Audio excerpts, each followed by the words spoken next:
Assalamualaikum warahmatullahi wabarakatuh. Kembali lagi kita akan melanjutkan materi tentang klasifikasi makhluk hidup. Nah, kemarin kita telah sampai pada kelompok Monera dan Protista. Nah, sekarang kita akan melanjutkan ke kelompok fungi atau jamur. Nah, beberapa pengelompokan untuk fungi atau jamur. Yang pertama adalah Zygomycotina. Ciri-cirinya mempunyai rizoid untuk melekat pada substrat, menghasilkan zygospora. Contohnya adalah Rhizopus stolonifer. Ya, contohnya ya. Oke, ada stolon. Ini stolon akar yang ininya ya. Kemudian rizoid akar bawahnya. Kemudian ada sporangium dan sporangiofor. Nah, kemudian ada Ascomycotina. Ciri-cirinya mempunyai hifa bersekat dan berinti banyak. Struktur tubuhnya ada yang uniseluler dan multiseluler, menghasilkan ascospora.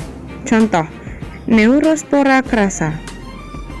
Di sini ya, ini ada Conidiospora dan ada Conidiophore. Kemudian ada Basidiomycotina, bentuknya seperti ini. Struktur tubuh multiseluler dan bersifat makroskopis, dapat membentuk tubuh buah, bereproduksi secara aseksual dan seksual. Contoh, Volvariella volvaceae. Di sini bagian-bagiannya ada tudung, ada bilah, ada tangkai tubuh, ada dasar tangkai, dan ada anulus. Kemudian ada Deuteromycotina. Ciri-cirinya hifa bersekat dan dinding selnya terbuat dari zat kitin, hidup sebagai saprofit atau parasit, reproduksi seksualnya belum diketahui. Contoh, Epidormiton, Phlocossum, dan Trichopiton. Kemudian ada kelompok Plantae, ada Bryophyta, ada Spermatophyta, dan ada Pteridophyta. Yang pertama, Bryophyta atau tumbuhan lumut. Ciri-cirinya, tumbuhan lumut memiliki ciri-ciri sebagai berikut. 1. Tidak memiliki berkas pembuluh angkut xilem dan phloem, sehingga tumbuhan lumut termasuk tumbuhan tidak berpembuluh. Tidak memiliki akar, batang, dan daun yang sesungguhnya. Hidup di tempat-tempat lembab, berkembang biak secara vegetatif menggunakan spora. Daur hidupnya mengalami pergiliran keturunan antara fase generatif atau gametofit dan fase vegetatif sporofit. Contohnya Marchantia polymorpha. Ada Pteridophyta, tumbuhan paku. Tumbuhan paku memiliki ciri-ciri sebagai berikut. Memiliki berkas pembuluh angkut xilem dan phloem sehingga termasuk tumbuhan berpembuluh. Memiliki akar, batang, dan daun sejati. Habitat menempel pada pohon atau epifit dan ada yang hidup di tanah. Berkembang biak secara vegetatif menggunakan spora. Daur hidupnya mengalami pergiliran keturunan antara fase generatif sporofit dan fase vegetatif gametofit. Contohnya Platycerium bifurcatum. Nah, kemudian ada Spermatophyta atau tumbuhan berbiji. Spermatophyta dibedakan menjadi Angiosperma dan Gymnosperma. Nah, untuk Angiosperma ada dibedakan lagi menjadi dua, yaitu monokotil dan dikotil.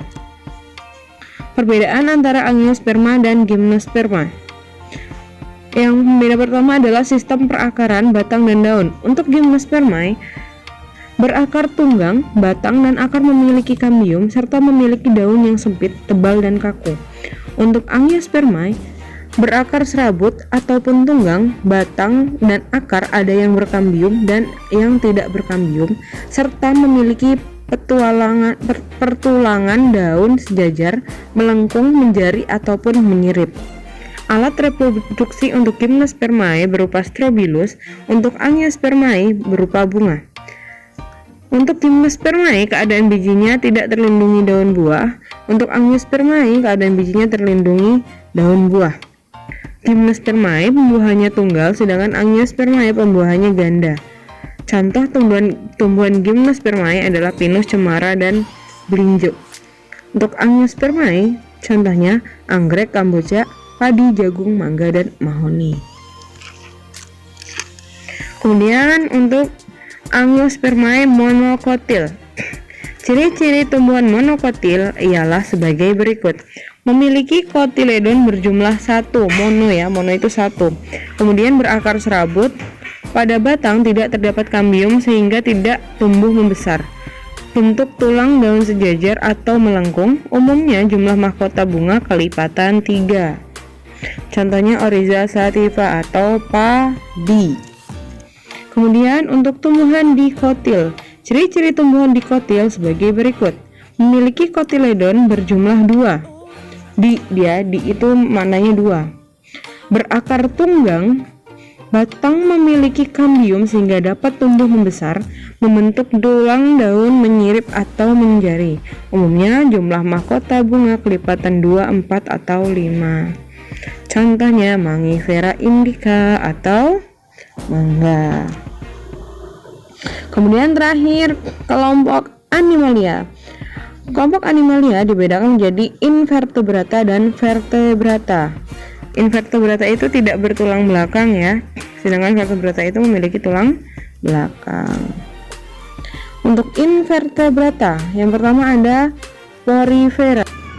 Porifera adalah hewan yang mempunyai pori-pori.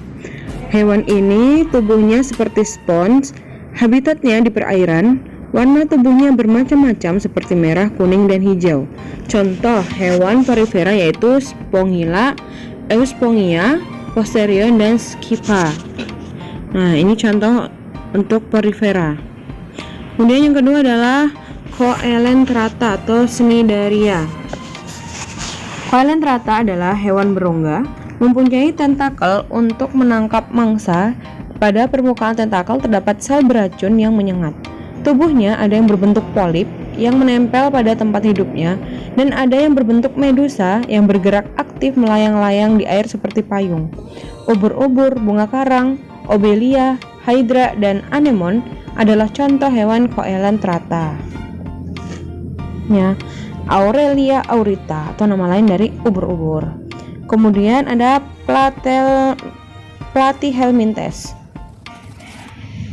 Platyhelminthes ini ialah cacing berbentuk pipih. Contohnya adalah cacing hati dan cacing pita nih, Fasciola hepatica. Dulu ini sering ditemukan di hati sapi. Kemudian ada Nematelminthes atau cacing giling. Tubuhnya bulat, padat, dan tidak bersegmen. Contohnya Necator americanus atau cacing perut, cacing kremi, dan cacing tambang. Kemudian ada Annelida atau cacing gelang. Tubuhnya berruas-ruas seperti cincin. Contohnya cacing tanah, lintah, dan pacet. Ya. Kemudian ada Mollusca. Mollusca adalah hewan bertubuh lunak, banyak lendirnya, dan terbungkus oleh mantel. Ada yang memiliki cangkang yang berfungsi untuk melindungi tubuh. Habitatnya di darat dan air. Contohnya hewan molluska adalah cumi-cumi, gurita, siput, kerang, tiram, dan remis. Ada juga ini ya, siput. Kemudian ada lagi Echinodermata. Echinodermata adalah hewan yang tubuhnya diselimuti duri, ada lempengan zat kapur atau zat kitin yang keras. Tubuhnya simetri radial dengan 5 lengan. Pada tubuhnya terdapat sistem ambulakral untuk alat gerak dan bernafas dan menangkap mangsa. Contohnya ada ini bintang laut ya. Kemudian ada landak laut atau bulu babi. Ada lagi bintang ular dan lain-lain. Kemudian ada Arthropoda. Arthropoda adalah hewan berbuku-buku. Tubuhnya dibedakan atas kepala, dada, dan perut. Tubuhnya terbungkus zat kitin yang keras, memiliki alat indera yang peka terhadap sentuhan dan bau-bauan. memiliki mata faset, yaitu mata majemuk terdiri atas beribu-ribu mata kecil berbentuk segi enam. Arthropoda ada 4 kelas, yaitu ada insekta,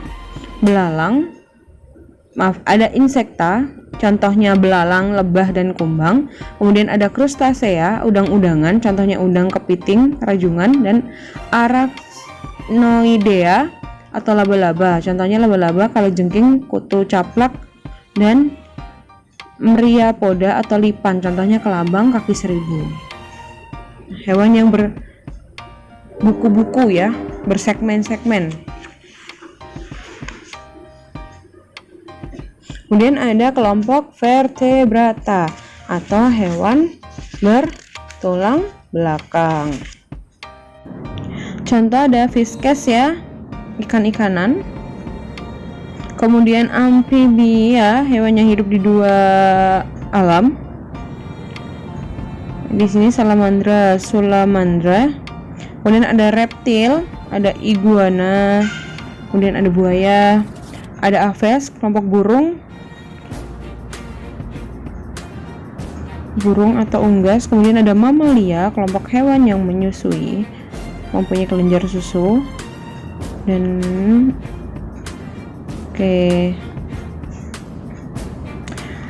sekian untuk materi kali ini. Semoga bermanfaat dan sampai jumpa di video selanjutnya. Assalamualaikum warahmatullahi wabarakatuh.